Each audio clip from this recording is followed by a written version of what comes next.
Incidentally, in my discussion sections, people got too excited about charisma, so we did speak a lot about charisma. I ask your patience, we will cover some of the same grounds, but I hope I can give you new jokes about charisma. This is one of the most exciting features of Weber theory, and probably one of, next to the Protestant ethic, right? The one which entered the common language more than anything else, right? That we all talk about charisma and the people's charisma or charismatic leaders all the time. Just like the Protestant word ethic entered the popular vocabulary, and everybody who has not read any Weber still uses the term. It's also very important to come to terms with the idea of charisma, because Weber was suspected in the 1930s, 40s, and 50s to be actually a proto-fascist, and with the idea of charisma advocating for a strong leadership for Germany, calling for a charismatic leader for Germany, and in a way almost demanding Adolf Hitler. Well, of course, he died in 1920. He could not do that. But especially the philosopher George Lukács accused him to be an irrationalist and being a proto-fascist, laying the ideology for Nazism and Adolf Hitler. I have to tell you that I'm not absolutely certain what Weber would have done in 1930 or 33. I hope, like his brother, he would not have gone for the fascists or Nazis. But it's complicated. I will try to make a case that, in fact, the concept of charisma is not quite what Adolf Hitler was. The main major themes of the presentation today, first of all, we will deal with the definition of charisma. What is charismatic authority? Then we will talk about the sources of charisma, where charisma is coming from, and this is particularly important to see why Weber is actually not a proto-Nazi. Then we will be talking about the followers of the charismatic leader. Then we will talk about charisma as a revolutionary force, charisma as the vehicle of change. And I think this is an interesting idea in Weber, though one of the weaker points, I think, of Weber theory. I think Karl Marx has a much more coherent and much more persuasive theory about historical change as class struggle, you know, and the contradictions between forces and relations of production. This is historically invalidated, but a very coherent and very persuasive kind of argument.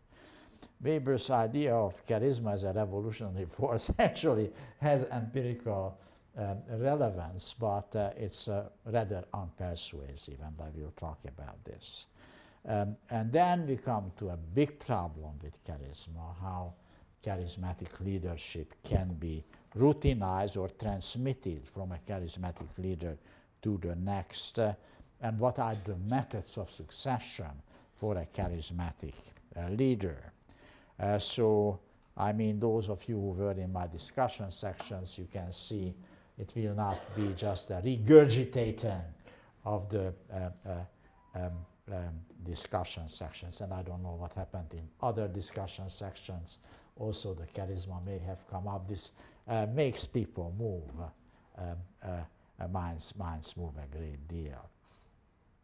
So I just step back a minute and again revisit the idea of different types of domination and authority.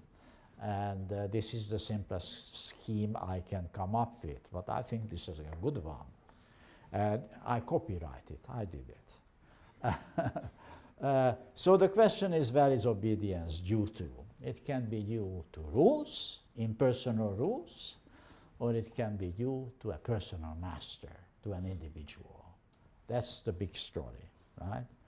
And if it is due to rules, that's when we are talking about legal rational authority, and this will be the topic, and bureaucratic rule, modern liberal democratic system, or modern not that democratic system, but systems which still do have rules of law. There are actually authoritarian systems which do operate with rules of law, where authoritarian leaders actually do themselves follow the law and take law seriously and implement laws seriously. Legal rational authority does not mean liberal democracy. It simply means that this is a system in which there is a rule of law, even if the leader itself can be not particularly democratic. Democracy, as we understand it, right, is a very recent phenomenon. Universal suffrage in the Western world became widespread since the 1920s, and it really became the dominant form, right, of political rule much, much later. I would say more like after the Second World War. I mean, Switzerland, for instance, gave rights for women to vote just very recently. Well, you know, democracy is, liberal democracy is a very new invention. And legal rational authority is not such a new invention. There was a rule of law in England going back to the Orange Revolution, right? It's going back to the late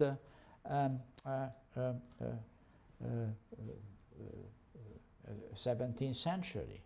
There was the rule of law in the United States before the late 18th and early 19th century, though there was no liberal democracy as we understand it, right? There was no universal suffrage at all. So, I mean, you could have a rule of law without democracy, but that's still very different from a system where you obey a master. And there are two ways how you obey a master. You obey because the tradition appointed that master, and that's what we were talking about Tuesday, or because the master is believed to have some charismatic features. I also mentioned it last time that the differences between the three types of authority, legal rational authority, traditional authority, and charismatic authority, do not have the same, I use the term, ontological status, right? The two big forms in history are traditional authority, which through rationalization eventually becomes legal rational authority. And charismatic authority usually is a transitory stage. Charismatic authority is, charismatic leaders emerges in times of great need, desperation, and need for change. And charismatic leaders, if they deliver, you know, as long as they deliver, they remain leaders. If they stop delivering, charisma is taken away from them. And it is extremely difficult for charismatic leader to establish an ongoing system of charismatic authority, right? Because it will be very difficult to transfer their own personal charisma to somebody else, right? And to keep running a charismatic system. Okay, so that's about generally, you know, what is charisma? As I said, this really, we keep using the term all the time. The last 18 months we use it a lot because of candidate and later President Obama. And there is probably nobody in this room who at one point did not say something about Obama's charisma, or, you know, if you did not like him, the lack of his charisma, right? But, you know, this was a commonly used term. Now this is coming from Weber because he digged this term out from a rather obscure theological language, where charisma actually referred to some superhuman qualities of individuals, I would say almost semi-gods, who have some very personal and exclusive relationship to God, and therefore, like any other human beings, they kind of can talk to God, and then they can interpret God's will to the people. These were charismatic leaders. So in the most classical definition of charisma refers right to the great founders of great world religions. That's what charisma in initial meaning meant. So Muhammad, Moses, or Jesus, they had charisma because they had a special access to God, right? Moses got the 2 tables from God, right? He could not see the face of God, but nevertheless got the 2 tables from God.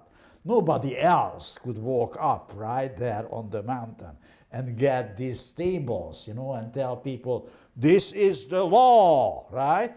It was only Moses who could that, right?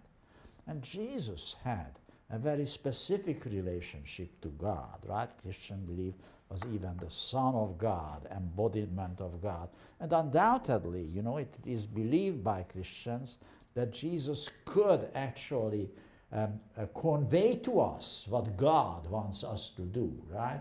Had this very special, unique, charismatic appeal. And Muhammad had this special appeal to God.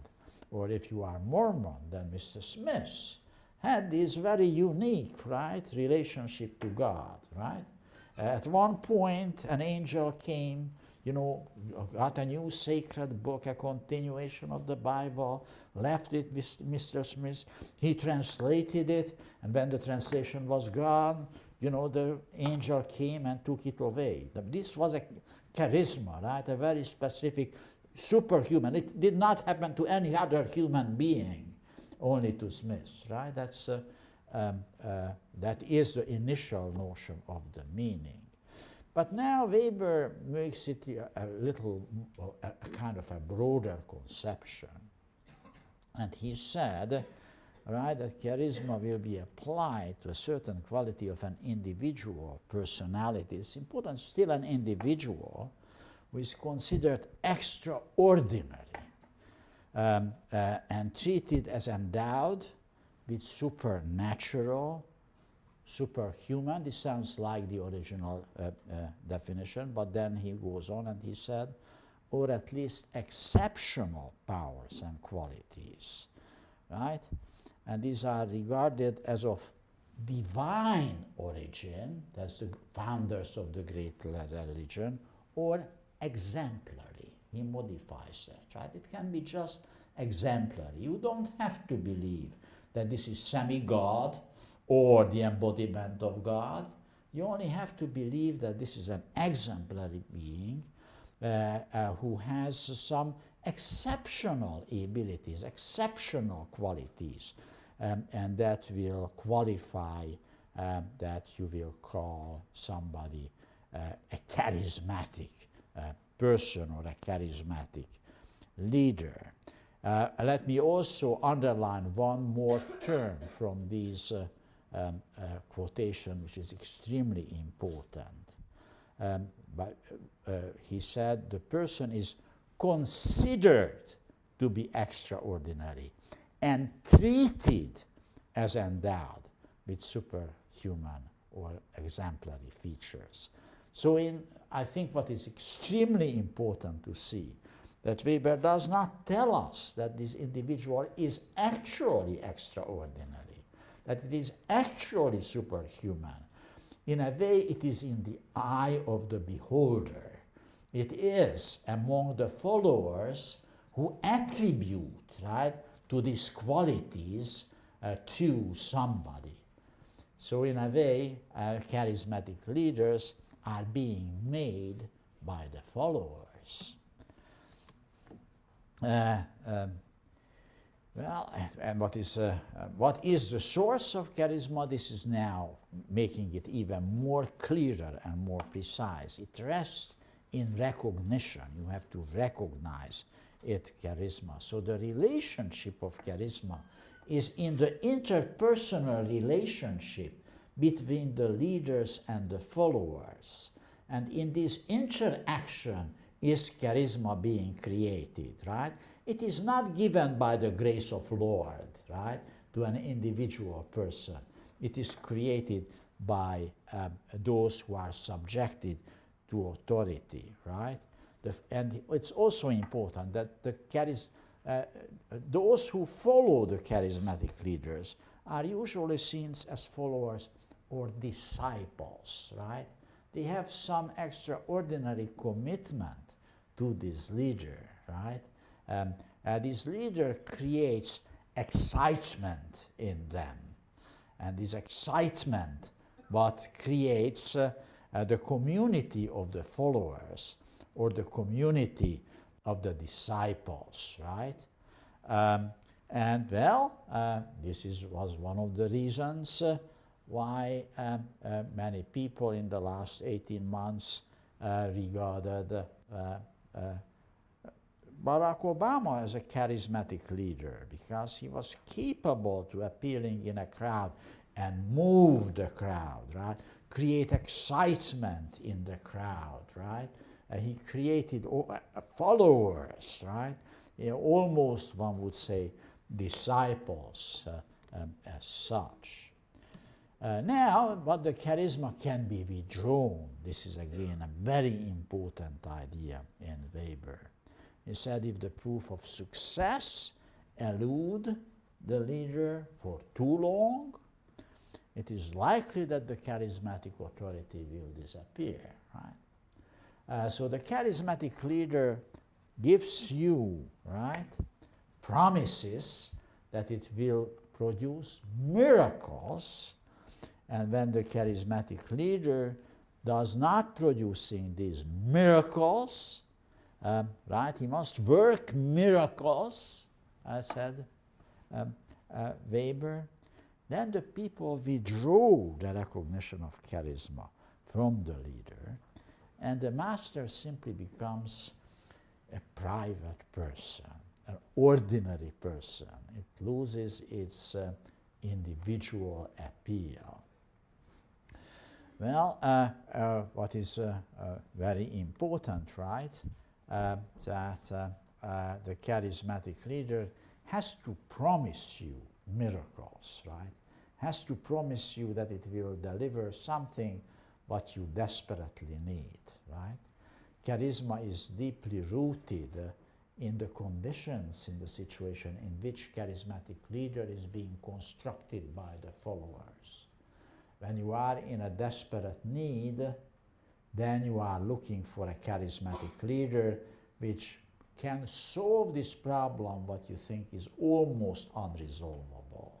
Then the charismatic leader will come and will promise you that this problem that charismatic leader will be able to solve because it's extraordinary characteristics. And again, if I can come back to the last elections, that was, you know, clearly the case, the way how candidate Obama was capable to win the elections. You remember one of the key words, right, which characterized the campaign. Hope, change, yes we can. I mean, these are very typical elements, right, of a charismatic appeal, right? You are in need, you want hope, you want to have business as not usual, you want to have a new type of business.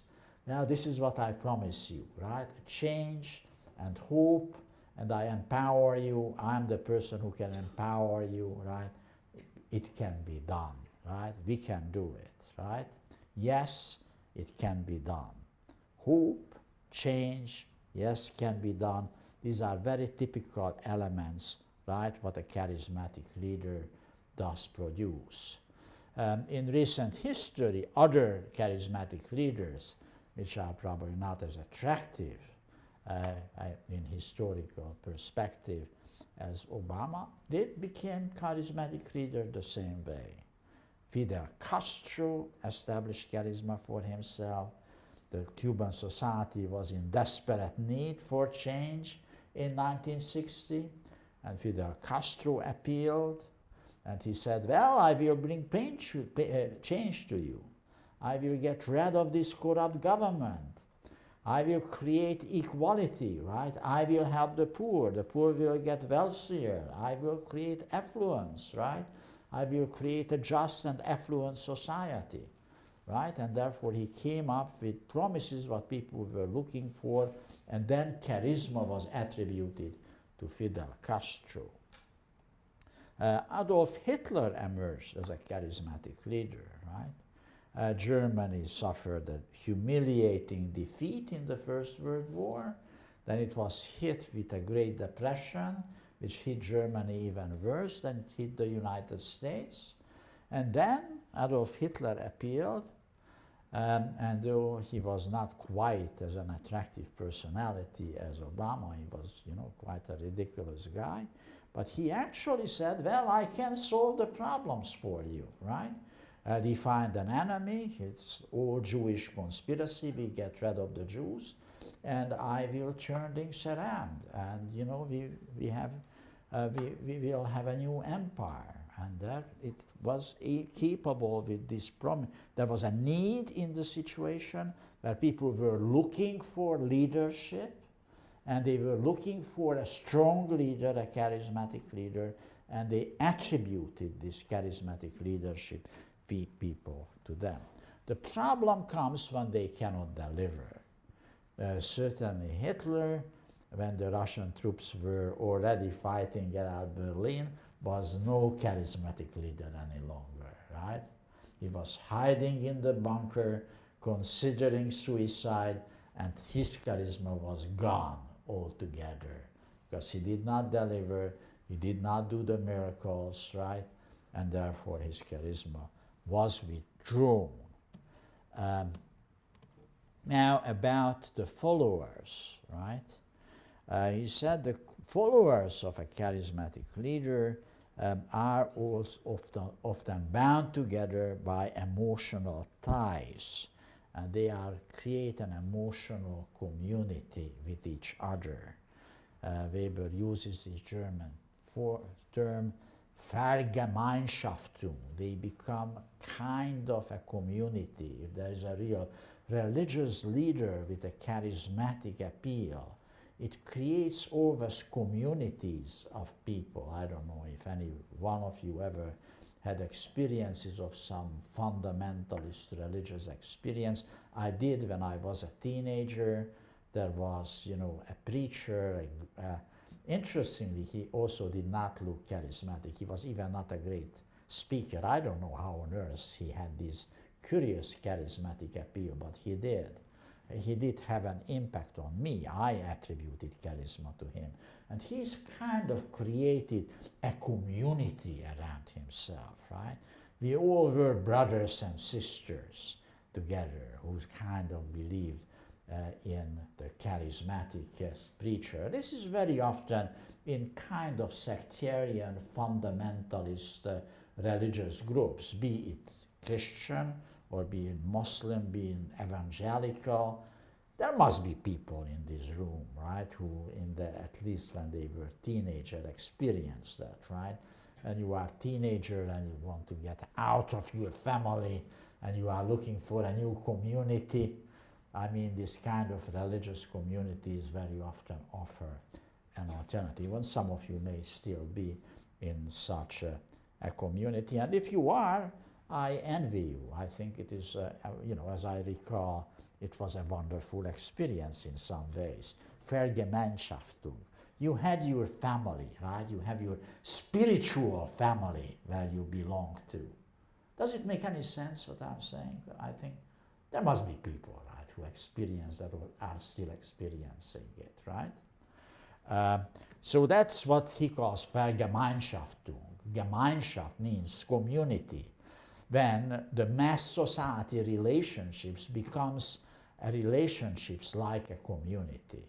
And indeed, even in charismatic political campaign, you have this sense that we belong together, the common cause, right? There was Vergemeinschaftung in civil rights movement, right? Where there were this charismatic leader, Martin Luther King, Bobby Kennedy, right? And the whole idea of civil right, and that we go together, right? And we go to the South and we demonstrate, right? And we demand civil rights from these bloody racists, right? That created a sense of community among people, right? Who had this belief on change.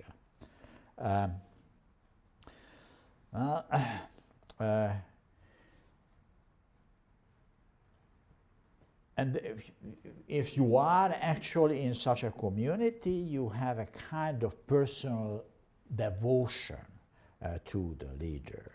And there is a certain degree of enthusiasm what emerges in you, right? Which is occasionally coming out of despair, that you are desperate and then you hope to have some salvation, some solution to an irresolvable problem by the charismatic leader. That's how in communism, charismatic leaders like Lenin or Mao or Castro emerged. Right?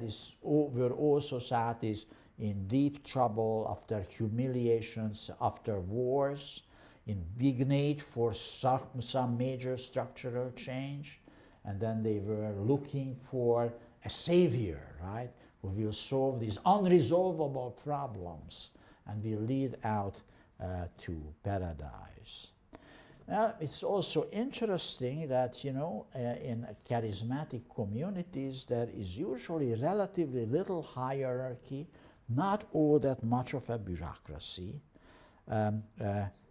Those who are actually serving the charismatic leader usually do not get salaries or benefits. It's again true, you know, even for charismatic political leaders, that they get a whole army of volunteers because they are so strongly believe, right, in the cause that they volunteer their time and money. Well, here comes an interesting and disturbing proposition that he said, well, but because charisma is such an extraordinary form, it's as a system of charismatic authority, it is opposed to a rational and bureaucratic authority, right? Therefore, it is kind of irrational in the sense of being foreign to all established rules. Because what is the charismatic leader about? To change. And the change means that there will be new rules of the game. And you don't know exactly what these rules of the games are. And this is what makes, if the charismatic authority is a whole system is operating, a high level of uncertainty to the system. And now forget about American politics, because in the United States, we clearly have a legal rational system, right? That's what characterizes the United States of America. And occasionally we see emerging politicians who actually do implement some level of change or promise change. Whether they can deliver or not will greatly affect how long we attach charisma to these people. But from Roosevelt to JFK to Martin Luther King to Obama, there were politicians with this charismatic appeal, but the system itself was not charismatic, right? Charisma helped leaders to get elected, and charisma actually may help a leader to be able to make some strong and important changes early in life. Those who are critical of President Obama usually are critical of him that he has not moving fast and forcefully enough, was not cashing in his charisma early, right, in his presidency. And there is, some signs that in fact, his charismatic appeal is weakening, right?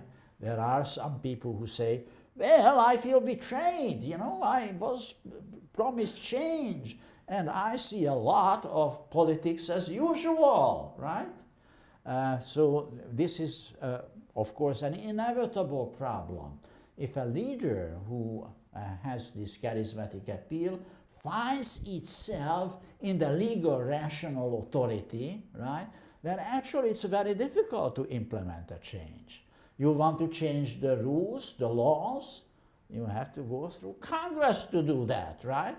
You just cannot declare that from now onwards there is a new game, rules of the game.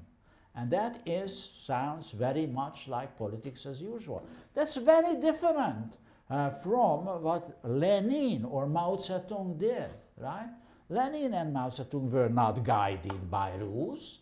They established the rules. I mean, Mao Zedong is a particularly interesting character, right? He established first a bureaucratic rule in China, and then he launches the Cultural Revolution, right? He launches an anti-bureaucratic movement, and the top leader of the bureaucracy is becoming the major popular leader of an anti-bureaucratic movement. I mean, this guy was really quite something, quite extraordinary. And in a way, he did that, because his charisma was weakening by the 1960s. First, he promised great leap forward. In no time we will catch up and we will look like the United States. And what happened with the great leap forward? Disaster! People were starving to death. So he was not delivering the miracle. So what does he do next? He shows that he is will change the rules of the game. He launches the Cultural Revolution.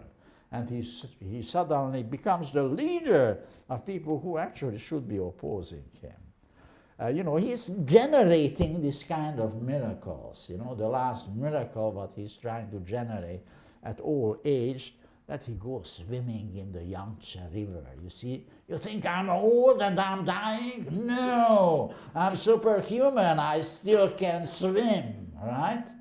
This is the kind of, trying to rescue, right, your charismatic appeal when it is about to be taken away from you. But on the whole, as we see, as they establish, these charismatic leaders, establish this charismatic system, they can change the rules. And, if you look at Chinese history, every 5 years, everything is completely different, right? First, 100 flowers flourish, we will let everybody go. Then, great leap forward. Then, Cultural Revolution. He is changing the rules all the time. This is an unpredictable environment. Can the economy work in this unpredictable environment? No, it cannot. The same goes for the Nazis, and the same goes for the Stalinists, right? It was an unpredictable environment. It was not good for business. Business needs a predictable environment, right? It needs the rule of law. That's why capitalist business, at least, likes legal rational authority. They don't necessarily like democratic system, right? Capitalism can live nicely with authoritarian figures. Capitalists loved Pinochet, right? But, Pinochet was, reasonably legal rational authority. I mean, at the beginning, he was killing people like crazy. But then he established a reasonably predictable system, and capitalists loved it. And for a while, the Chilean economy, partially advised by Milton Friedman, boosted. So, I mean, what capitalism really wants is a predictable environment. And in many ways, Democracy is not all that good for a predictable environment, because every 4th year we go to the polls and then we elect other people and then they come up with other ideas, and this is a bit of a mess. So really, I would almost say that a good free market economy loves rule of law with a kind of authoritarian leader and a long-standing political stability. They don't like these big changes, right, in the political system. No, and charisma as a revolutionary force. This is very important. I think Weber, first of all, makes a very specific argument. He said it is always in traditionalistic periods, right, traditional authority, when charisma is the great revolutionary force. So in fact, in a modern legal rational authority, it is not so much charisma which carries the change through. It is technical innovation, and it is the kind of routine and boring elections every 4 years which brings changes by gradually and incrementally. The big change is occurring from one type of traditional authority to another type of authority, and in order to change the value system of one type of tradition to another type of tradition, that's when you need charismatic leaders. So he said, bureaucratic rationalization is the major revolutionary force. But, you know, in a bureaucratic system like what we have, it is really a revolution from without. It is coming from technological change. We have revolution, oh yes. I mean, the first time when I heard there is stuff like internet was email, it was 1976. And now I'm an email addict, as many of you know. You send me an email, and occasionally in 5 minutes you get an answer from me, because I always checking my email like crazy. This was all new. This was coming from the outside. Now, charisma, on the other hand, this is very insightful, very important. It is revolution from within. What charisma is doing is changing the value systems in you, right? That's what charismatic leaders do achieve, to persuade you that you have to have a different kind of value system. And that's why I think charismatic leadership does play a role, not only in traditional societies, but charismatic leaders in a legal rational authority do play a role to change people's value systems in substantial ways. Again, we discussed that in discussion sections. Those who are not in my discussion section, just let me invoke the civil rights movement, right? The civil rights movement in 10 years in the United States produced a change in value systems, our attitudes to race relationships and gender relationships, which otherwise would have taken 100 years, right? It happened in 10 short years that we completely rethought race and gender relationships in this country, right? And this, to a large extent, demanded, right, charismatic leaders. It demanded, right, Martin Luther King, right, who had a dream, right, about a society where there can be a different type of value system. And in no time, I mean, you were too young to experience that, but your parents and grandparents experienced that.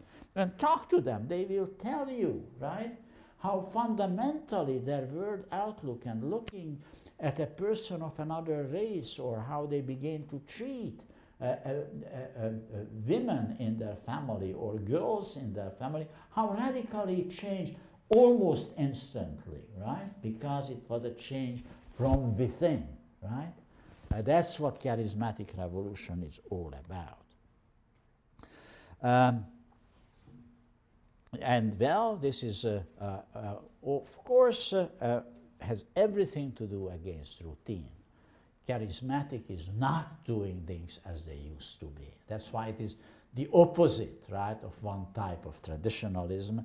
And the problem is what happens if the charismatic leader disappears and dies. And that's when we have the problem, how can the charismatic leader be replaced? That's a very big issue. And there are different methods of succession. And let me just walk you through of this. It's not quite uninteresting. It can be search, it can be by revelation, it can be designation by the original leader, it can be designation by a staff which is particularly qualified to decide who is the next charismatic leader will be. Right? The issue is how can you maintain a charismatic system going on. It can be hereditary, that some hereditary line is established, and it can be office charisma. The office itself can carry charisma. Now let me just briefly talk to each one of these. Search. The best example is how you find the Dalai Lama, right? It happens through a search. The Dalai Lama dies. You know that the Dalai Lama is reincarnated. So you send out people and looking for a child who is the reincarnation of the Dalai Lama. There must be just one child who is the reincarnation of the Dalai Lama. And then you have experts who can tell, go around, and then they find this child. This is the new Dalai Lama, and then it will be brought up and will become the Dalai Lama, and of course will have a great deal of charisma. And you can see it works. The Dalai Lama does have a lot of charisma, right? Well, whether you believe in reincarnation or not, that's another story. Probably most people in this room do not believe in it. But if you do not believe in it, even more miraculous, why the Dalai Lama has this quite extraordinary charisma. There are people who just get wild if they can get near to the Dalai Lama. I had a student in Taiwan who actually turned into a Buddhist and became a great follower of the Dalai Lama. He got a PhD from UCLA. But he's following. Wherever the Dalai Lama goes, he's always there because he has this charisma. This charisma is attributed to him, right? He was found in the right way and he was established as a charismatic leader. It can happen through revelation. Revelation actually means that there are some people who believed to have some kind of access to some divine authority who can declare that this is a person who is the next charismatic leader. Well, I don't think in contemporary world revelation is all that much. Though, I mean, newspapers do it for you, right? The newspapers do create charismatic leaders for you. They attach charisma, they build up the charismatic powers of a person. The media does it for you. And certainly the charisma attributed to rock stars, right? Rock stars do have charisma, right? Is created through the media. The media has the oracle, right? He knows who the great guys are and whom you have to get absolutely excited when you get to the concert. Well, there can be a designation by the original leader. If the charismatic leader is dying, then the charismatic leader has a problem to find a successor. That's very difficult to do because charismatic leaders are bloody scared that if they designate a leader, then they will be poisoned or murdered. The new leader wants to take it over too often. Very often we see charismatic leaders designating leaders and then murdering them. That's a long history in humankind. But, you know, an interesting example was that Stalin tried to build up his charisma by faking a testimonial of Vladimir Ilyich Lenin, in which assumedly Lenin said that Stalin will be the successor. This was all lie. Lenin actually disliked Stalin a great deal and was very reluctant to name a successor. But he forged this letter and tried to say, well, I inherited the charisma. And he had a lot of problems actually to establish his charisma. Eventually, in fact, during the Second World War, he managed to emerge as a charismatic leader, and not only in the Soviet Union, but even in the West. There's a lot of people in the United States, as the Soviet army defeated the Germans first in Moscow, and then, of course, in Stalingrad, that they began to see Stalin as a great leader, right, as a charismatic great leader. Though he probably had nothing to do with the success of the Red Army. Well, or it can be designated by a qualified staff. This is the way how, for instance, the Pope is being selected. And the Pope does have, right, a charismatic authority. If you are Roman Catholic, you know that the Pope has some access to God what you ordinary Roman Catholics do not have. And but it's going on from one Pope to the next. The character of the Pope will matter, right? There are some more, charming, more persuasive popes, whom you see more of charismatic leaders. There are other popes who are more like bureaucrats, but nevertheless, even the bureaucratic kind of popes are assumed to be charismatic, and they are selected by a designated staff. There is a certain set of archbishops. When one pope dies, they gather together in Rome, and they cannot leave, the room until they agree, they achieve a consensus. Who is the other person who will have this special relationship to God, right? There is also hereditary charisma, that you try to pass charisma on to your children. Very hard to do. North Korea is trying to do that, right? Kim Il-sung passed his charisma on to Kim Jong-il, which is an absolutely ridiculous guy. But nevertheless, somehow it looks like, that in Korea he does have some kind of charismatic appeal. So, I mean, this is not totally impossible. I mean, that's a bad idea, if you are a charismatic leader, to pass charisma on this field.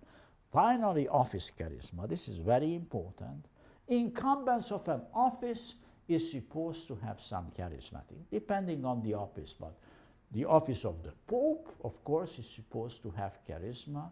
But we actually do use this very often. We do. Well, in the United States, we call this leadership, right? That we expect people in position of certain authorities to offer leadership, to have vision, right? And this is a kind of a charisma which goes with the office. And, I have been department chair quite a few times, and it's so interesting moving into the position of department chair and moving out of it. But your relationship to your colleagues change a great deal. When you are the department chair, there is suddenly some charisma is attributed to you, right? You are supposed to offer some kind of leadership, and you are believed to be able to bring in some change.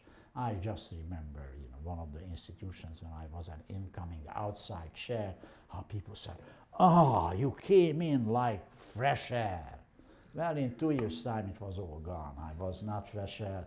I was routine, I was operating in a bureaucracy, massaging the bureaucracy to get things done. My charisma was all gone. But there is, right, I think it's a very American thing, right, that you attach an expectations to an incumbents of the office, that it can actually carry out change, bring in fresh air, right, to have a vision and to do things better than it was done before. Okay, that's about charisma. Thank you.